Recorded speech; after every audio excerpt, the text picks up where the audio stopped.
And why I admire him is he had a very debilitating, I call it debilitating, disease.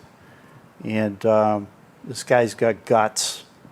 And he come back from it, and he's written a book about it. So I'm going to shut up now, and I'm going to introduce you to my friend, Andrew Botieri.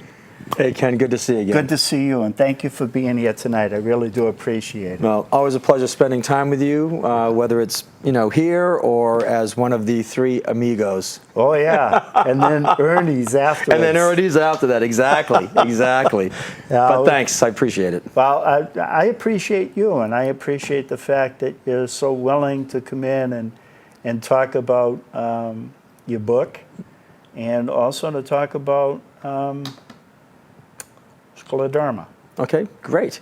Did I say it right? You said it great. There's people that try and try and try, and they still get it wrong, but well, they at least try and make the effort. I've been practicing all afternoon. So wonderful, Andrew. Why don't you, for maybe the one or two people that haven't seen this show, and that's. I mean, everybody has to know who Andrew Botieri is. Well, or they have to know who Talk of the Town is. Let's put it that way. Okay, we're both throwing each other roses. All right, but, all right. Why don't you tell people about the changes that have happened in the past 6 months? Well, great, appreciate it. I had written this book and actually published it in 2012 after close to 7 years of writing it, mainly because of the fact that I didn't want to write the book, and I had people telling me I had a great message, still didn't want to write the book, and eventually succumbed to all that pressure and wrote the book. I attended last July in Atlanta the National Scleroderma Education Conference, and the autoimmune disease that I have, and though it's been inactive for almost a little over a decade, is scleroderma. Literally, the Greek terminology would be hard skin. It's an autoimmune disease. They don't know what causes it, and up until even today, there is no cure for it. When I went to the conference last year, which was mainly for patients' education conferences, that I actually got to speak, and here's the book here. As you can see, it's I've got a medallion on it now because it's an updated forward to the book, and which is about another 10 pages of just updating what has transpired since I published the book in 2012 to just within 2 years.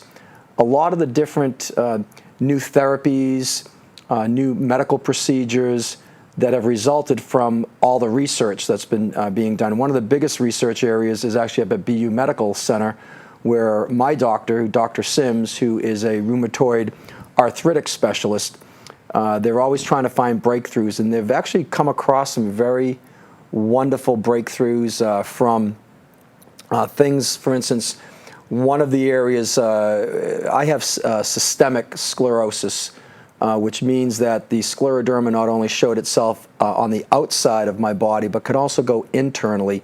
And it's different for everybody. Some people may just show symptoms of hard skin like I had in my fingers, but I've had a couple friends of mine, and as I mentioned last couple weeks ago when we were on Three Amigos, that a very dear friend of mine, Marie Reed, who is from Plymouth, she actually succumbed to it because it got into her lungs, and she couldn't hold on for a transplant.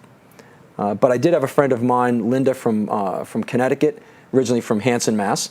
She got it into her lungs. She had a lung transplant, and because of the new drugs that they have been finding through research, they've been able to actually find some drugs that actually help the body to accept that new organ, where a lot of times you hear a transplant, the body rejects it, to the point where not only is she back on her feet, and she's got a long way to go. I mean, it took me a year to get back on my feet.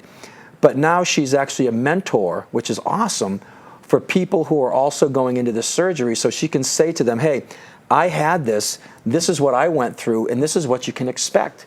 So just that alone, I think, is phenomenal. There's also been one of the side effects, if you will, of scleroderma is what they call Raynaud's, which is Raynauds.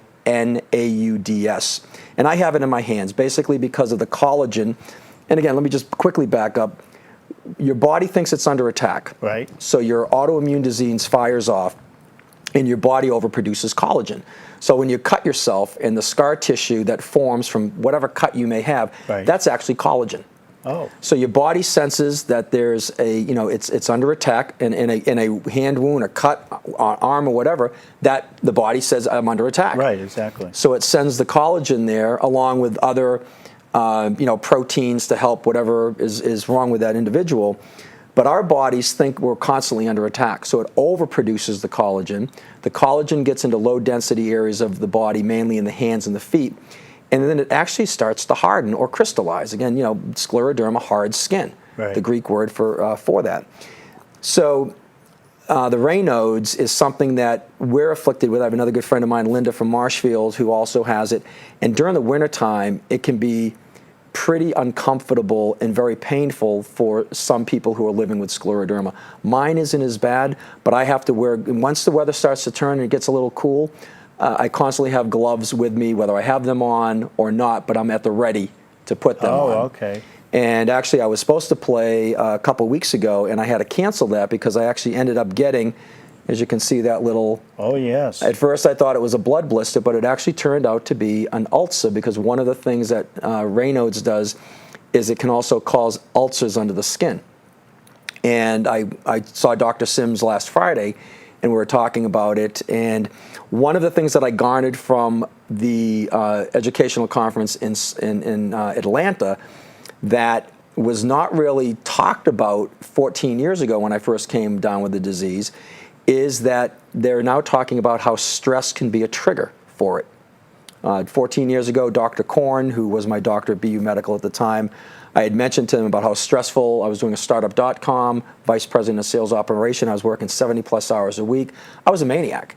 Just everything 7 days a week, all about work and not about taking time out, relaxing, getting rid of the stress that we all keep within ourselves. So as I was talking to Dr. Sims last Friday, we were talking, what's happened different in the past, few months. And what we kind of probably pieced together was that, my mom was diagnosed in November of 2013 with lung cancer, and she passed away on June 7th, this past 2 months ago. Sorry, Andrew. Actually, 2 months ago tomorrow. Sorry.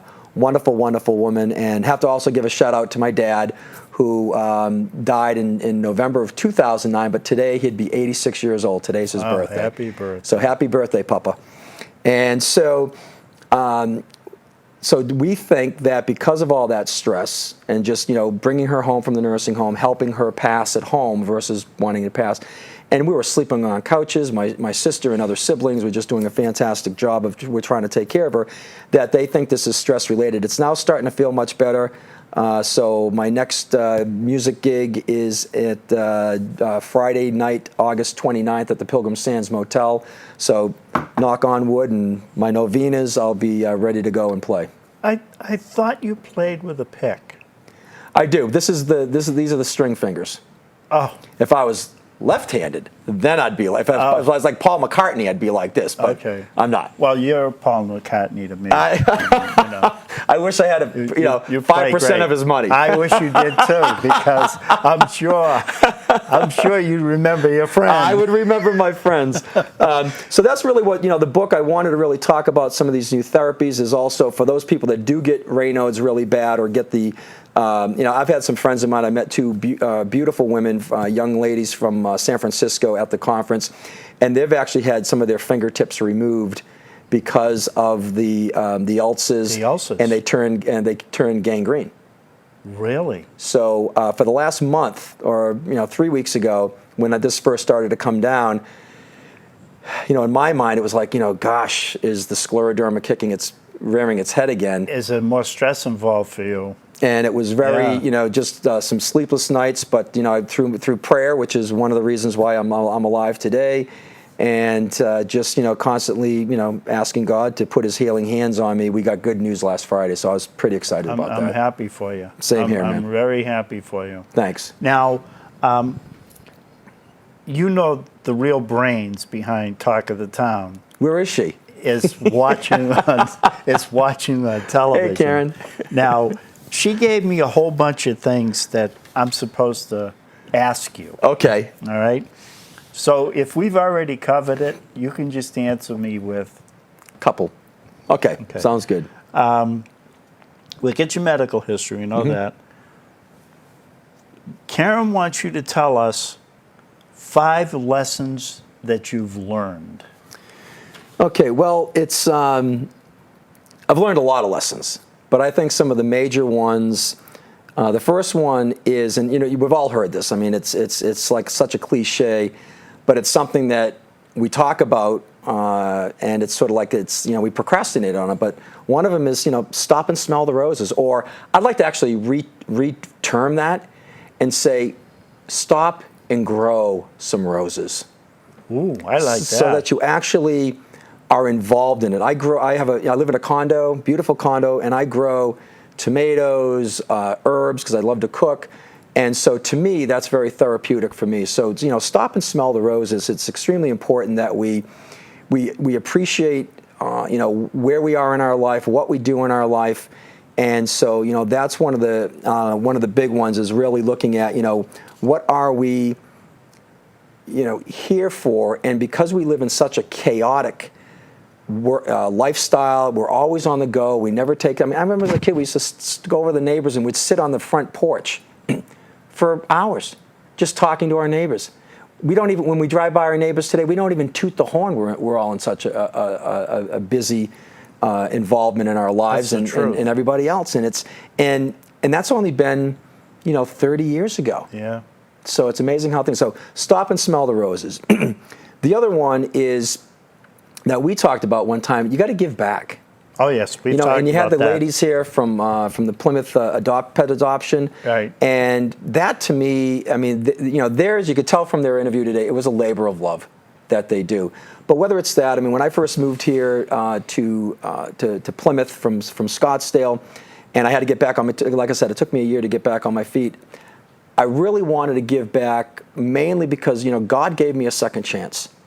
And I figured that, that's something that you don't take for granted. No, you don't. And so I became a member of the Retired Senior Volunteer Program, even though I was the only one who was south of like 60 years old. Yeah, but that's okay. Way south. Anyway, and so in doing that, I ended up being able to.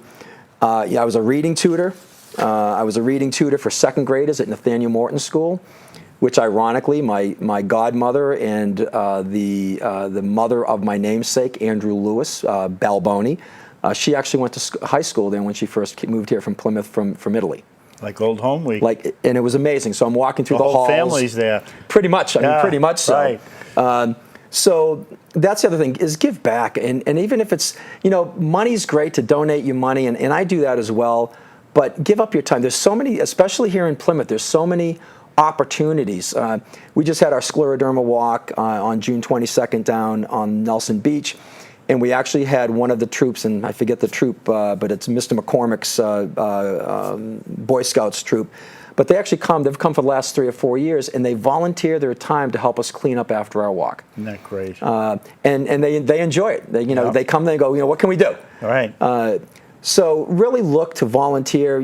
Parents, if you volunteer for your children's sports, that's great. One of the other lessons is to create balance. Again, our lives are so out of control that we really need to carve away some time. What I do in the mornings, weather permitting, because if it's raining, I don't get a chance to do it, but I'll go out on my deck with a cup of coffee at 6:30, 7 o'clock in the morning before, as I get prepped to go to work. And I'll just have a cup of coffee out there for 5 or 6 minutes, and I'll just think. I'll just appreciate. I'll validate why I'm here. I'll, thank the good Lord for another great day. Right. And even just that 5 or 6 minutes just puts. I got a deck where I can see I can see the pond I live on. I can see all the trees and the birds and the squirrels, and I just soak it in for just 5 minutes. So if you can just whatever it is, and find peace and harmony within yourself for 5 minutes a day, you'll be amazed at how that can really transform you, as an individual, and help to sort of, again, get rid of some of that stress. Because, 80% of the stress that we have in our lives, we put there. It's self-induced. The more the more I talk to you, and it seems though I talk to you more than Karen does nowadays, but the more I talk to you, the more relaxed you are. And I've noticed that, and I think this is the third or possibly the fourth time you've sat with me on Yes, Talk of the yes, Town. yes. And every time you're more relaxed. So you are living what you're telling everybody out there to do. You're relaxing, except for the ulcers. Yeah, one. Just with one. the I'll ulcer. take that one. But I mean, you know, and that caused some stress. But evidently, the relaxation is going hand in hand with your recovery, shall we say? And you know, stress is, in my opinion, and I've had this discussion with doctors before, that stress is sort of that unknown trigger. And there's more and more research being done on stress.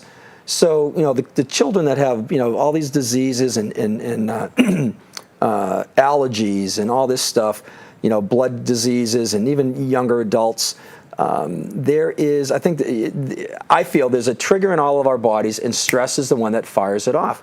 Matter of fact, one of the areas that I wrote about a little bit in the new foreword of the book is that for the first time I've heard it was actually last year when I was in Atlanta, is now they're actually looking at juvenile scleroderma. Typically, it's between the ages of 25 and 55. 1 out of every 4 people who get it happen to be male. But now they're finding more kids are now starting to come down with it. Oh, boy. And have symptoms. I mean, there's been even infants. Oh, boy. So, and they still don't know exactly what causes it. And just 2 of the other quick things. The other 2 are family traditions. I'm big on family traditions. Yes. And making sure that, you know, our traditions that we have from our family, whether it's something we cook or, you know, maybe a holiday that we participate in, that's your only connection to the past. That's it. And then the last one, obviously, is making a difference. I think we're all put here on the earth for a purpose and a reason, and that's to make a difference in the lives of other people. Well, you do that in many ways. And I'm not going to be throwing bouquets at you because we don't You might have knock me time, off my but- chair. Yeah, well, I mean, you do. Now, we're coming really close to the wire, and Yeah. I'm really sorry for that. That's but, all right. We all know that you're an accomplished musician. We know that you play in Plymouth, mostly over at the Sands and down on the waterfront with Mike Landis. Yes. And Mike does a great job, Mike's too. a fantastic guy. He does a great job. Are there any other places that you play on a regular basis? I play at the Marshville Tavern. I do that maybe once every 6 weeks. And it was nice to actually have this past month of August. I actually had 3 weekends off, which was kind of nice for a change because I played for like 4 or 5 weekends in a row. And again, even that was one of my bucket lists. When I was laying in the hospital, not sure if I was going to make it, I made a whole bucket list of things, and that was one of them, was to play my music out. I'd been a closet guitar player for many years. And I talk a little bit about that in the book, as well as, you know, the family traditions and stuff. And if anybody, you know, is interested, I know we're coming down the wire, so I definitely want to get the plug in. I want to get the plug in for the book, Yeah. and I do want to know if anybody wants to get in touch with you about your book, about your life, about scleroderma. Where do they do that, Andrew? Yeah, they can go onto my website, which is andrewbotieri.com. That's Botieri, so andrewbotieri.com. You can go on. I just revamped my website to the book's on there as well. You can go on and order my book. It is, and for every person that does order my book, I do a little inscription about the book as well. Also, if you do purchase the book, I do have a bunch of articles. It's an ebook on some of my most popular articles. I've written articles for over 20 years in national magazines. And so we've got, you know, destiny is a matter of choice, not a matter of chance. We've got attitude, the fuel to accomplishment. Also, you know, does your team have what it takes? So if you have an organization with your team, it actually talks about some tips and strategies that you can work with on your team. And there's 8 articles that it's a free ebook that if you do purchase the book, this book here, I do send you the ebook free of charge. Wow, you get that out fast. When I get the 2-minute warning, it's time to go.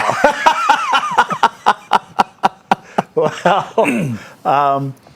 so We'll get your web address. Mm-hmm. Now, is this the same place where if anybody wanted to contact you by email, is this the same place? Should you they go would do there, that? or just, Andrew@andrewbotieri.com. That's my email address. Okay. And I actually have people from all around the country that I've met at different scleroderma events that I still keep in touch with, and a lot of them who are still unsure about the disease, or they're going through some tough times. A lot of people do call me, and we talk things through, and I try to give them some inspiration and some hope, because as the title of the book says, a celebration of life, a story of hope, a miracle, and the power of attitude. So I try to give them the hope and let them know that they've got to bring their positive attitude every day, because this disease at some point in their life, or as it was in mine, is stronger than us.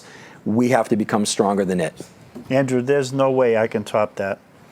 No way. Hey, thank you, sir. way. I really appreciate it. I appreciate this guy so much. We're going to run out of time before it's all over. But anyways, I want to thank my crew. I want to thank Andrew. I want to thank the ladies from the Pound. I want to thank Stevie. And I want to thank Walter for this, the 351st edition of Talk of the Awesome. Town. Karen will see you in 7.